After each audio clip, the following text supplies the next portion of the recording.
அன்பான சொந்தங்களுக்கு வணக்கமுங்க. எல்லோரும் எப்படி இருக்கீங்க? நல்லா இருக்கீங்களா? ரொம்ப நாள் ஆச்சுங்க நம்ம சேனலில் வீடியோ போட்டு. கொஞ்சம் உடம்பு சரியில்லை, அதனால தான் வந்து வீடியோ கன்டினியூ பண்ண முடியலைங்க.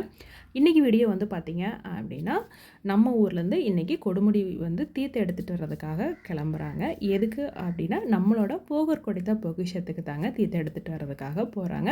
அந்த வீடியோ தான் நான் வந்து உங்கள் கூட ஷேர் பண்ணிக்க போகிறேங்க.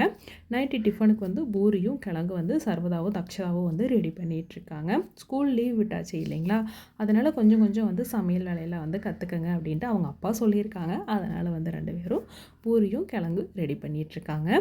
நைட்டு வந்து சதுர்வேதாவும் வந்துட்டாங்க. நார்த்துலேருந்து அண்ணா வந்து காவடிக்கு போகிறதுக்காக வந்திருக்காங்க. அண்ணா அங்கே கிளம்பும்போதே நான் ஊருக்கு வர யார் யாருக்கு என்னென்ன வேணும் சொல்லிடுங்க அப்படின்ட்டுருவாங்க. ஸோ சர்வதாவோட லிஸ்ட்டு தான் எப்போவுமே வந்து பெருசாக இருக்கும். ஃபஸ்ட்டு வந்து நான் உனக்கு எடுத்து கொடுக்குறக்கா, நீ என்னென்ன வாங்கிட்டு வர சொன்ன அப்படின்னு சொல்லி போட்டு சதுர்வேதா வந்து சர்வதாவுக்கு எடுத்து கொடுத்துட்ருக்காங்க. அதுக்கப்புறமா தான் வந்து எனக்கு தக்ஷுக்கு எடுத்து கொடுத்துட்ருந்தா. தக்ஷுக்கு வந்து எரேசர் கொடுத்தா. நான் ஸ்கூலே முடிச்சிட்டேன், எனக்கு எதுக்குடி எரேசர் கொடுக்குற அப்படின்னா, நான் உனக்கு தங்கச்சியா இல்லை சர்வதாக்கா தான் வந்து உனக்கு தங்கச்சியா அப்படின்னு சொல்லி போட்டு எல்லாம் மாற்றி மாற்றி பேசி சண்டை கட்டிகிட்டு இருந்தாங்க. ஆனால் சதுர்வேதா வந்து பார்த்திங்க அப்படின்னா வாயே திறக்கல. நான் வந்து சர்வதா அக்காவுக்கு தான் தங்கச்சி, நீ எனக்கு அக்கா இல்லை அப்படின்ட்டா தக்ஷக்கிட்ட. எனக்கு வந்து ஹோம்மேடு சாக்லேட்டும் நம்மளோட ப்ராடக்ட் வந்து பேக்கிங் பண்ணுறதுக்காக பேக்கிங் கவர் தாங்க அண்ணாட்ட கேட்டிருந்தேன். அண்ணா அங்கேருந்து வாங்கிட்டு வந்திருந்தாங்க.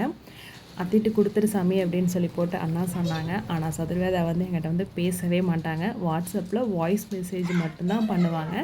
நேரில் பார்த்தா பேசவே மாட்டாள். ஆனால் எல்லாத்துட்டையும் அத்தை அத்தைன்னு மட்டும் சொல்லுவாள், ஆனால் பேச மட்டும் மாட்டாள். ஹோம்மேட் சாக்லேட் வந்து கவர் வந்து வந்ததே தெரியல. ஆனால் கடைசியில் வந்து பார்த்திங்கன்னா சண்டை போட்டு எல்லா ஹோம்மேட் சாக்லேட் வந்து எல்லாருமே வந்து ஷேர் பண்ணிக்கிட்டோம். சதுர்வேதா வந்து எனக்கு தான் ஃபுல்லாக வேணும்னு எடுத்து வச்சிட்டா போல். எங்கள் அம்மா வந்து அக்காவுக்கும் கொண்டு போய் கொடுத்துருச்சாமின்னு சொல்லி போட்டு அம்மா கொஞ்சம் கொடுத்துருக்காங்க. சரி ஓகேன்னு சொல்லி போட்டு கொஞ்சமாக வந்து தான் ஹோம்மேட் சாக்லேட் எடுத்துகிட்டு வந்திருக்காங்க. எல்லோரும் சாப்பிட்டு முடிச்சதுக்கப்புறமா வந்து பார்த்திங்கன்னா கலச கயிறு வச்சு கலசம் கட்டுறதுக்கு வந்து ஆரம்பிச்சிட்டேங்க. கலசத்துக்கு இதில் வந்து காசு போட்டு கட்டி கொடுப்போம். கொடுமுடி ஆற்றுல கொண்டு போய் அந்த காசை போட்டு குளிச்சுட்டு தீர்த்தம் முத்துச்சிட்டு வந்து அப்புறம் அவங்க ரெடி ஆகிக்குவாங்க. சதுரு சாப்பிட்டுட்டு இருந்தா, நான் சாப்பிட்டு வர்றேங்க மாமா, வெயிட் பண்ணுங்கள், அதுக்குள்ளே ஏன் கலசம் கட்டுறீங்க அப்படின்னா, அப்புறம் சதுர்வேதா வந்து சர்வதா உண்டையிலேருந்து காசு எடுத்துகிட்டு வந்து போட்டு அதுக்கப்புறமா தான் வந்து கலசத்தை கட்டுனாங்க. எங்கள் அப்பாவும் காவடிக்கு போகும்போது எங்கள் அப்பா கூடவுக்கு வந்து நான் கலசம் பிடிப்பேன், அப்பா வந்து கலசம் கட்டுவாங்க. எனக்கு அந்த ஞாபகம்தான் வந்து அடிக்கடி வந்துகிட்டே இருக்கும் இந்த மாதிரி எல்லாம் செய்யும்போது. அப்பாவும் காவடிக்கு போயிருக்காங்க. அப்பா கொடுமுடி போயிட்டு ரிட்டன் வந்துட்டுருக்காங்க. எங்கள் காவடி வந்து பார்த்திங்க அப்படின்னா நேற்று நைட்டு தாங்க கிளம்புது. சர்வதா தான் வந்து வருஷம் கலசம் வந்து பார்த்திங்க அப்படின்னா விநாயகர் கோயிலுக்கு கொண்டுட்டு போயிருக்காங்க.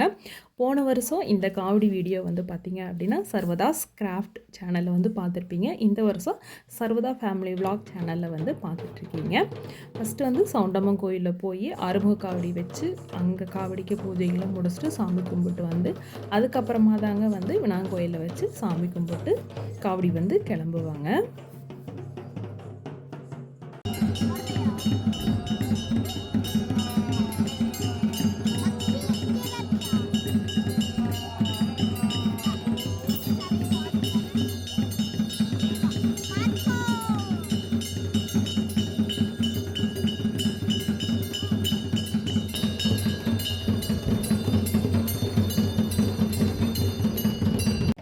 நம்ம ஊரில் இந்த மாதிரி காவடிக்கு சிறப்பான பூஜைகள்லாம் முடிச்சுட்டுங்க காவடி நம்ம ஊர்லேருந்து கிளம்பி சங்கரனாம்பாளையம் பட்டக்காரர் அரண்மனைக்கு அங்கே போவாங்க.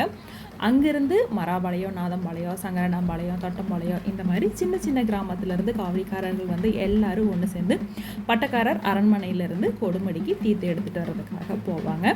இன்றைக்கி பங்குனி உத்திரங்க. கொடுமுடியில் வந்து தீர்த்தம் முத்திரிச்சிருவாங்க. தீர்த்தம் முத்திரிச்சிட்டு வந்து பார்த்திங்க அப்படின்னா நம்ம ஊருக்கு வர்றது வந்து நடந்து தான் வருவாங்க. ஞாயிற்றுக்கிழமை அன்றைக்கி மத்தியானம் நம்ம ஊருக்கு வந்துடுவாங்க. அன்றைக்கி வந்து பார்த்திங்க அப்படின்னா நீர்மோர் பந்தலில் வந்து பூஜைகள் இருக்குது, மத்தியானம் சிறப்பு பூஜைகள் இருக்குது. அதை தொடர்ந்து அப்படியே அன்னதானமும் இருக்குங்க. இப்போ எல்லாருமே வந்து கலசம் காவடி எடுத்துகிட்டு வந்து பார்த்திங்க அப்படின்னா சங்கரனாம்பாளையம் அரண்மனைக்கு போகிறதுக்காக வந்து கிளம்பிட்டாங்க. விநாயகர் கோயில் சுற்றி வந்துட்டு அப்படியே கிளம்பிடுவாங்க. போன வருஷம் வந்து பார்த்திங்க அப்படின்னா காவடியை தோல் வச்சுட்டு கொஞ்சம் நேரம் வந்து காவடியாட்டம் ஆடிட்டு தான் போனாங்க. ஆனால் இந்த வருஷம் எல்லாருமே வந்து கம்பல் பண்ணாங்க ஆடலான்ட்டு. இல்லை போகலாம் வாங்க அப்படின்னு சொல்லி போட்டு பூசாரி காவடிக்காரர் எல்லாருமே வந்து கிளம்புனதுக்கப்புறம் வந்து பார்த்திங்க அப்படின்னா அண்ணா அண்ணி சர்வதா 3 பேருமே வந்து கிளம்பிட்டாங்க. அவங்களும் கொஞ்ச நேரம் வந்து களத்தில் உட்காந்து பேசிட்டு இருந்துட்டு தாங்க போவோம். நைட்டு வந்து காவடி கிளம்பும்போது வந்து பார்த்திங்க அப்படின்னா கிட்டத்தட்ட ஒரு 10:30 10:15 பக்கம் வந்து ஆயிடுச்சுங்க.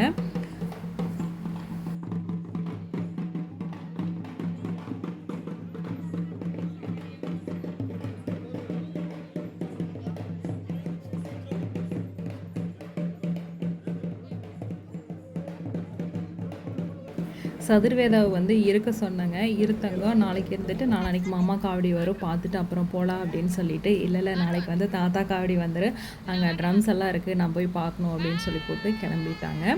ஸோ மறுபடியும் இன்னொரு வீடியோவில் சந்திக்கலாங்க.